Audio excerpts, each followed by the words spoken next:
Hi guys, welcome back to my channel, or welcome if you are new here. In today's video, I'm going to be showing you some delicious recipes that you can use for meal prep or just for every day. Firstly, I'm going to show you a delicious dal recipe. I actually picked up most of the ingredients from my last grocery haul. If you haven't checked that out already, I'll link it in the top left corner. But yeah, so I decided to make a delicious dal with some steamed vegetables and rice, and it was so tasty. I actually just had it for lunch today as leftovers and it was so good. But anyway, the other two recipes are an overnight oats recipe. It's a blueberry muffin inspired overnight oats and it's so good. I love using this recipe if I'm going to be on the go in the morning. So if I'm off to go do some sport, or I just have to get up early and go out somewhere, I love making this overnight oats and taking it with me because it's so easy, so simple. It just takes a couple of minutes to put together and then it's ready to go. So that one's really good. And then the final recipe is a brand new recipe. This was the first time I'd ever made it and it turned out so amazingly well. I'm definitely gonna make this again and again. It is a chocolate hazelnut protein bar and it's all covered in chocolate, and oh my God, guys, so good. We've literally finished all of them in less than 2 days because they were that delicious. So I hope you enjoy this video and I hope you try out these recipes yourself. If you do try them out yourself, please let me know, because I would love to see what you create and how yours turn out. So if you do create them, please let me know in the comments down below or over on Instagram. My handle is just @SASKA. So yeah, let me know. And with all that said, let's jump straight into the video. I'll see you guys soon. Bye.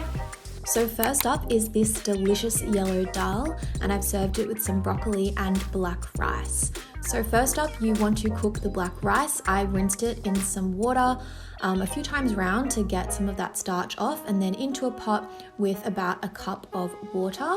And then also 1 head of broccoli I'm putting in the steamer on top. I have this cute little steamer that just fits into my pot, so it works really well. I can cook rice and steam at the same time. Anyway, now onto the lentil dal. So I've just put some olive oil into a nice big pan, as well as 1 diced red onion. Then I'm adding in some curry powder, as well as some turmeric and garam masala. I will add more spices later, so check the description box below if you want to see the exact ingredients and all the exact measurements for each spice. So now we're going in with 3 teaspoons of crushed garlic. I've just used a jar of already crushed garlic, but you could use about 3 to 4 cloves of fresh garlic if you have fresh.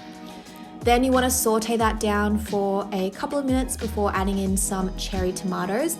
I've just halved the cherry tomatoes because they just cook a bit better into the curry, but you can leave them whole if you prefer.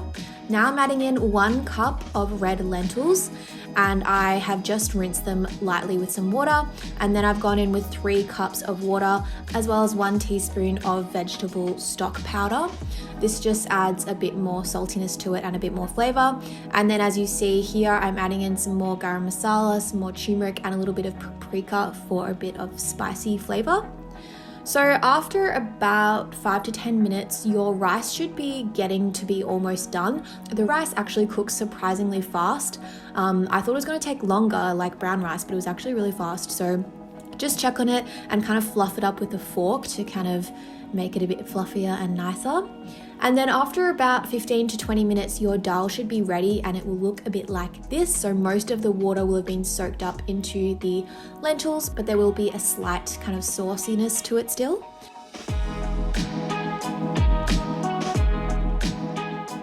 So then I'm just putting it into 3 separate bowls so that you have, a few extra serves, but I actually did eat this one straight away for dinner, and then I had the 2 leftover serves as meal prep for lunch the following days. It was honestly so delicious. I highly recommend trying out this recipe. All in all, it took me about half an hour, so it's super quick, and you could definitely double the recipe to make it 6 serves pretty easily. So yeah, it's a really great one, so quick and easy and super delicious. Alrighty, now on to recipe number 2, which is a blueberry muffin overnight oats. This is honestly so delicious and again, so quick and easy. So all I'm adding in is about half a cup of oats, which is about 55 grams, as well as 1 tablespoon of protein powder. I'm using the INC Sports plant-based protein here, which is really good. The vanilla flavor is my favorite. Now I'm adding in some cinnamon, just a little sprinkle, and then again stir that all through to make sure it's all well combined. So now I'm going in with 50 grams of cashew vanilla yogurt. If you saw my recent grocery haul video, you would know that I'm pretty obsessed with this at the moment. I think it just tastes so delicious and it's so creamy. And I'm also adding in half a cup of almond milk. So you could do this with just almond milk, you would just do 1 cup, but I think adding in a bit of yogurt makes it a lot more creamy and taste more decadent. So I would really recommend adding in the yogurt if you have it available. You could also use coconut yogurt or soy yogurt or whatever you have on hand. Now I'm adding in about half of a cup of frozen blueberries, and you just want to stir that through so that it's nice and well combined.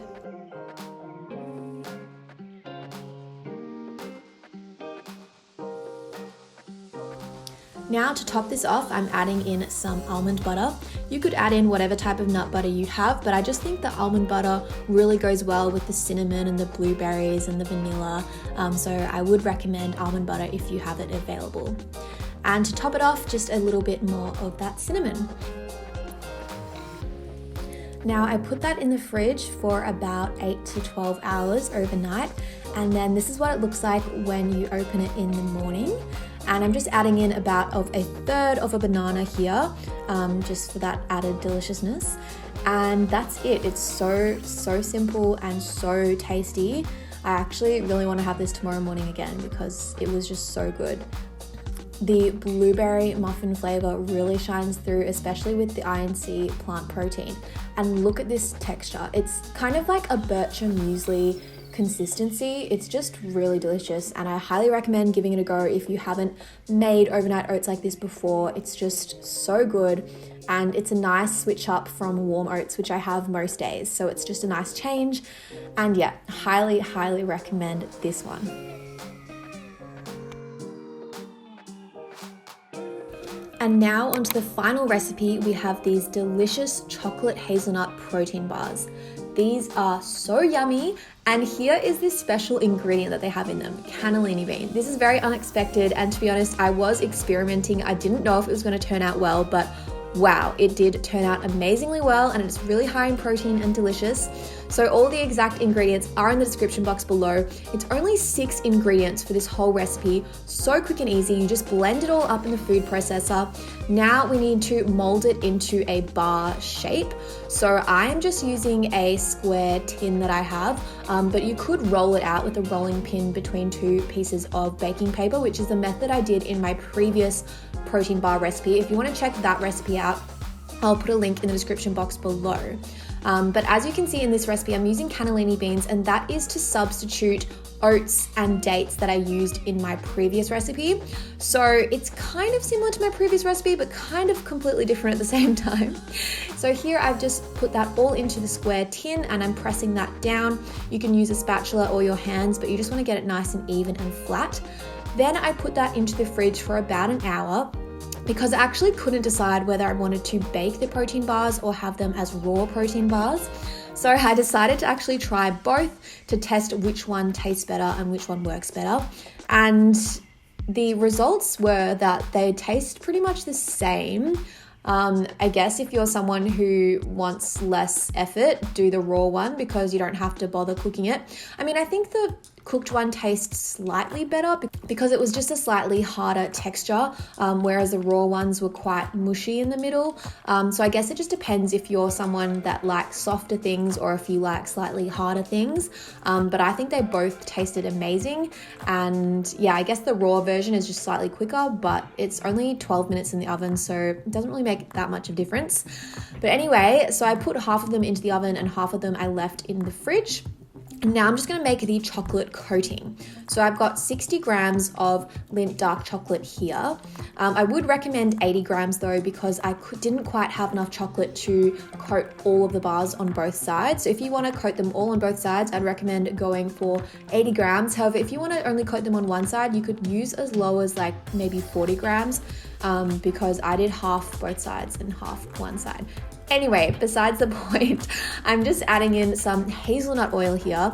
So this adds to the delicious hazelnut flavor of these protein bars. You could use whatever oil you have on hand, but I do think that the hazelnut oil really enhanced the flavor of the chocolate.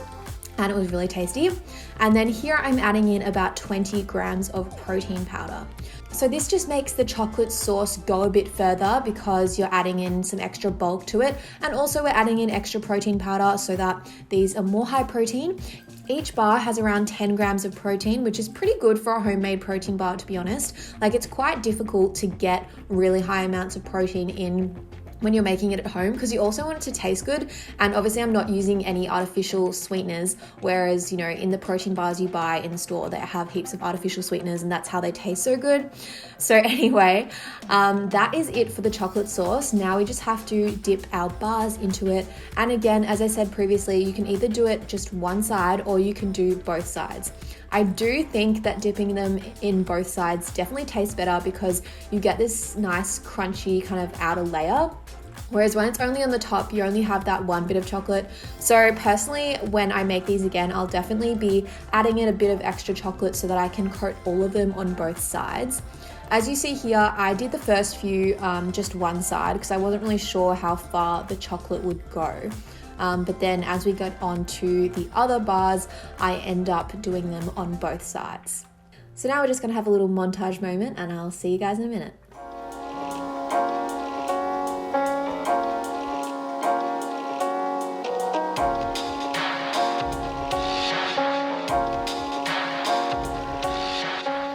So once you've baked them, if you decide to bake them, you do have to let them cool down for a bit before you put the chocolate on, otherwise it kind of just melts and goes everywhere. So you only have to cool them down for about 10 minutes and then you can coat them in the chocolate and then just place them on some baking paper inside whatever Tupperware you have available, because then we're gonna have to put them in the fridge for another hour to make sure the chocolate sets. So that is all you have to do. It does take a while because there are a few steps in this, but I promise you it's worth it because these actually taste so good. It's funny because I'd actually bought protein bars and they arrived on the day that I made these. And I thought that the ones that I'd bought would be better. And so I had one of those and then I had mine and I was like, wow, my protein bars taste way better. They just taste so much more healthy, but also tasty. I don't know, I just think they taste amazing and I highly recommend you guys trying them out. They kind of look like Tim Tams as well, so it's just really fun. And yeah, it's a really great recipe. Please let me know if you try them out. I would love to see how yours turn out.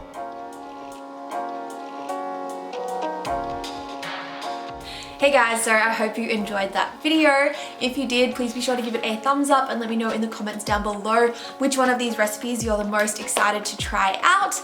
And also, if you are new here and you haven't already, I would really appreciate it if you could hit that subscribe button down below.